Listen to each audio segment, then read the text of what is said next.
Welcome to Auto ForeSight. The V8 is gone. In its place is a twin-turbo V6. And if you have ever towed 8,000 pounds into a long mountain grade, that sentence alone raises a question that no brochure fully answers. Not about horsepower, about whether a high-output turbocharged engine holds up 10 years and 200,000 towing miles from now, the way the old large displacement engines have. That is the question buyers in this segment are asking right now. The 2026 Nissan Armada NISMO is Nissan's answer to it. And there is one engineering detail buried inside this engine that most coverage has not touched yet. That detail is coming in the powertrain section because it's the most consequential thing about this vehicle. But to understand why it matters, it helps to know what the Armada NISMO actually is and what Nissan changed to get here. This is a full-size, 3-row, body-on-frame SUV built on the Y63 platform, a new chassis architecture that shares nothing with the previous generation.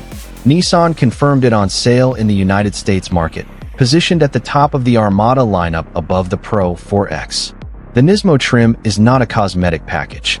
The suspension is retuned, the wheels are different, and the powertrain is the same unit shared across the new Armada range. A 3.5-liter twin-turbo V6 replacing the V8 that held this position for years. That replacement is the conversation in the full-size SUV segment right now.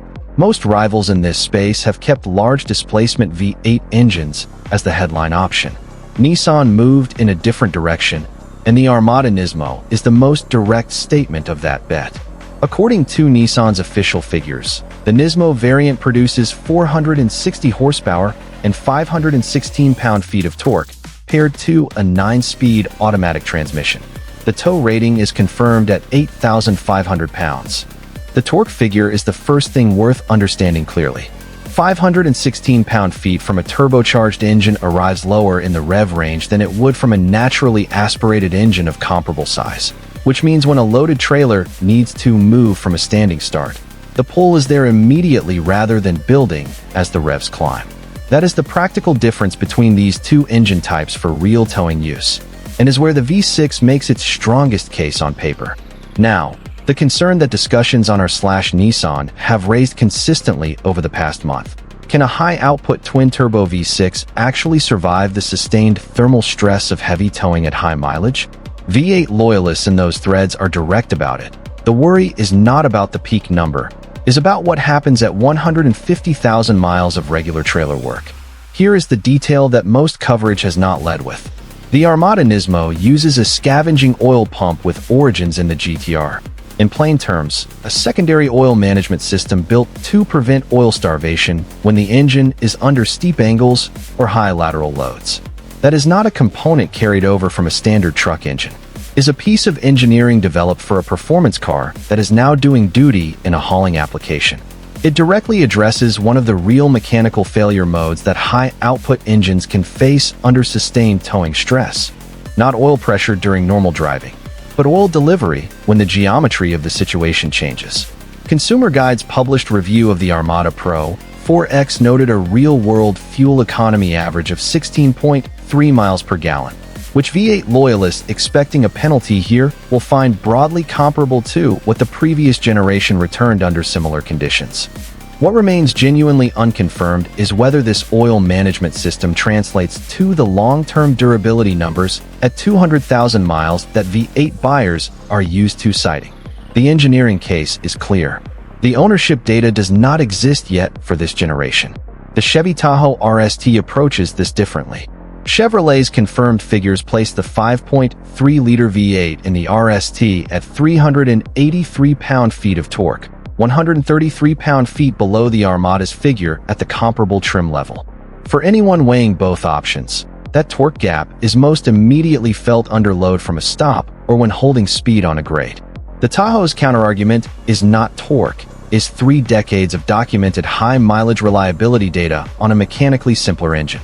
That is a real consideration, and is what keeps the comparison genuinely open rather than settled by the spec sheet. The NISMO package brings 2 functional changes beyond the visual treatment. The suspension carries NISMO-specific tuning, firmer in corners and calibrated for the added weight of 22-inch forged raised alloy wheels. Forged wheels are lighter than cast alloys of the same size. Less unsprung mass, which is the weight the suspension has to manage independently of the car's body. The practical result is slightly more composed handling response compared to the standard trims. One detail that reviewers have not flagged but owners on r/Nissan have started documenting. The rear foot hatch sensor is hypersensitive. Multiple owners in those discussions report the hatch activating unintentionally when walking past the rear bumper. Not a safety issue, but the kind of daily friction that registers once you have experienced it in a parking lot with bags in hand. Worth knowing before encountering it as a surprise. Inside, the NISMO carries the production Armada's 3-row layout without wholesale redesign. The cabin differentiation is largely in stitching, seat bolstering, and trim accents. The bones are shared with the rest of the lineup. The technology headline for the new Armada is the 28-inch dual-screen setup, a main display and a secondary instrument cluster integrated into one continuous panel across the dashboard. That scale of screen is more commonly associated with vehicles at significantly higher price points, and it runs on an updated interface that feels current rather than carried over. For anyone comparing this to the Tahoe RST, Chevrolet confirms a 10.2-inch display on that vehicle.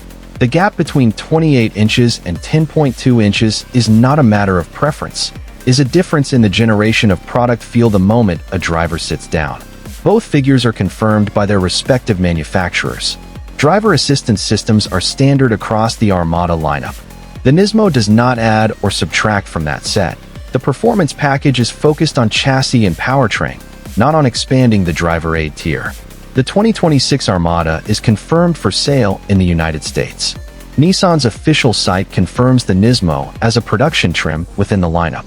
Exact NISMO pricing has not been released by Nissan at the time of this script. The trim hierarchy places NISMO above the Pro, 4X, and the full-size SUV segment at this level generally occupies pricing well into the mid to upper 70s and above, but a confirmed NISMO figure has not been announced, and that number is still to come. The Armada NISMO presents a genuinely interesting split for anyone comparing it to the Tahoe RST right now. The torque advantage is confirmed and measurable. The technology gap in the cabin is visible the moment both cars are sat in back-to-back. The GTR-derived oil management system is a specific and credible engineering response to a real concern, not a talking point, an actual mechanical solution to a documented failure mode. What the spec sheet cannot settle is the mileage question. V8 reliability at 200,000 miles under regular towing loads is a story built across decades of ownership data. The twin-turbo V6 is writing its version of that story now, in the hands of buyers who are currently making that decision. The owners putting 15,000 towing miles a year on this engine will have a far clearer answer in 3 or 4 years than anyone can offer today. Which side of that uncertainty feels more acceptable? The proven engine with the smaller torque number, or the stronger on paper engine with the shorter track record, is the question that actually separates these two vehicles for serious towing buyers. If you are already driving this generation Armada under load, what the engine feels like at sustained highway grades is the kind of first-hand signal that helps build that picture. ForeSight covers developments in this segment every week.